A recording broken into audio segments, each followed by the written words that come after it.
ચાલો આજે ગુજરાત સરકારની એક ખૂબ જ મહત્વની યોજના વિશે વાત કરીએ। આ યોજના મુશ્કેલ સમયમાં શ્રમિક પરિવારો માટે એક મોટો આધાર બની શકે છે। આપણે વિગતવાર સમજીશું અકસ્માત મૃત્યુ સહાય યોજનાને। હા, આ વિષય થોડો સંવેદનશીલ છે, પણ એના વિશે જાણકારી હોવી ખૂબ જ જરૂરી છે, કારણ કે જીવનમાં ક્યારેક એવી ઘટનાઓ બની જાય છે જે આખા પરિવારને હચમચાવી મૂકે છે। જરા વિચારો, આ એક એવો સવાલ છે જેનો સામનો કરવો કેટલો મુશ્કેલ હશે। શોકની એ ઘડીમાં ઘર ચલાવવાની ચિંતા, બાળકોના ભવિષ્યની ચિંતા, અચાનક આખું આર્થિક સંકટ માથે આવી જાય છે। આવી પરિસ્થિતિમાં પરિવાર જાય ક્યાં? અને બસ આવા જ મુશ્કેલ સમયમાં જ્યારે લાગે કે બધા રસ્તા બંધ થઈ ગયા છે, ત્યારે સરકારની એક યોજના આશાનું કિરણ બનીને આવે છે। તો આ યોજના છે શું? એકદમ સરળ શબ્દોમાં કહીએ તો આ માત્ર પૈસાની મદદ નથી। આ એક ભરોસો છે કે સરકાર શ્રમિકો અને એમના પરિવારોની સાથે ઊભી છે। આ યોજના એ સુનિશ્ચિત કરે છે કે કોઈ શ્રમિકના અચાનક અવસાન પછી તેમનો પરિવાર લાચાર ન બની જાય। અને આ યોજનાને ચલાવવાની જવાબદારી કોની છે?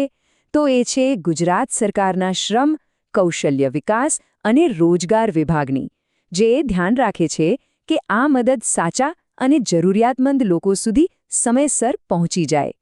તો ચાલો હવે સીધા મુદ્દા પર આવીએ। આ યોજનાનો લાભ કોને મળી શકે અને કેટલો મળી શકે? આ યોજના હેઠળ મૃતક શ્રમિકના પરિવારને 2 લાખ રૂપિયાની એક સાથે સહાય આપવામાં આવે છે। હવે આ રકમ કદાચ પરિવારની બધી જ મુશ્કેલીઓ દૂર ન કરી શકે, પણ હા, એક કપરા સમયમાં એક મોટો આર્થિક ટેકો ચોક્કસ બની શકે છે। હા, એક વાત ખાસ યાદ રાખવાની કે આ સહાય વન ટાઈમ એટલે કે એક જ વખત મળે છે। એનો મુખ્ય હેતુ પરિવારને તાત્કાલિક રાહત આપવાનો છે, જેથી તેઓ આ આઘાતમાંથી બહાર આવીને ફરીથી પગભર થવા માટેનો પ્રયત્ન કરી શકે। તો હવે સૌથી મોટો સવાલ એ છે કે કોણ આ યોજના માટે અરજી કરી શકે છે? ચાલો એની પાત્રતાના નિયમો પર એક નજર નાખીએ। અને અહીં સૌથી સારી વાત એ છે કે આ યોજના કેટલી સરળ અને બધા માટે છે।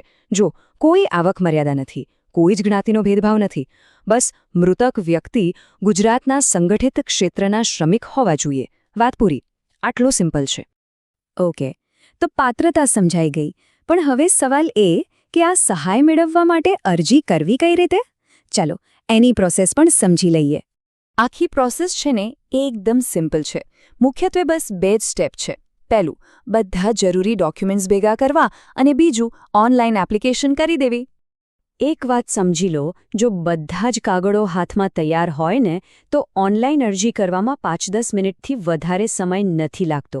એટલે અરજી કરવા બેસો એ પહેલાં ડોક્યુમેન્ટ્સવાળું કામ પતાવી જ દેવું। સ્ક્રીન પર અત્યારે જરૂરી ડોક્યુમેન્ટ્સનું આખું લિસ્ટ છે। એમાં મરણનો દાખલો, FIRની કોપી, આધાર કાર્ડ અને બેંકની વિગતો જેવી મુખ્ય વસ્તુઓ છે। જરૂર પડે તો આ લિસ્ટ શાંતિથી નોંધી લેજો। અને સૌથી સારી વાત શું છે ખબર છે? આખી પ્રોસેસ ઓનલાઈન છે। કોઈ ઓફિસના ધક્કા ખાવાની જરૂર નથી, અને એ પણ બિલકુલ ફ્રી, કોઈ ચાર્જ નથી।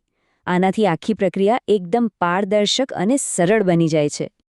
ચાલો હવે આપણે આ આખા વિષયના સૌથી કામના અને છેલ્લા ભાગ પર આવીએ।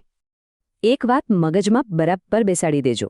અરજી કરવા માટે એક જ જગ્યા છે, અને એ છે સરકારનું સન્માન પોર્ટલ। કોઈ બીજી વેબસાઇટ પર જરાય ભરોસો ના કરતા। આ આખી પ્રક્રિયા માટે જે એક અને માત્ર એક જ લિંક યાદ રાખવાની છે, એ હવે તમારી સ્ક્રીન પર છે। આ એડ્રેસ નોંધી લો, sanman.gujarat.gov.in। ફરી એકવાર કહી દઉં છું, sanman.gujarat.gov.in। અરજી કરવી હોય, વધુ માહિતી જોઈતી હોય કે કોઈ ફોર્મ ડાઉનલોડ કરવું હોય, બધું જ આ એક જ સરકારી વેબસાઇટ પરથી થશે। બસ આટલી જ વાત હતી, પણ જતા પહેલાં એક સવાલ। સાચી માહિતી એ સૌથી મોટી તાકાત છે। શું આ જાણકારી કોઈ એવા પરિવાર સુધી પહોંચાડી શકાય જેમને કદાચ અત્યારે તેની સૌથી વધુ જરૂર હોય? વિચારજો, આપણું એક નાનકડું પગલું કોઈના માટે બહુ મોટો સહારો બની શકે છે।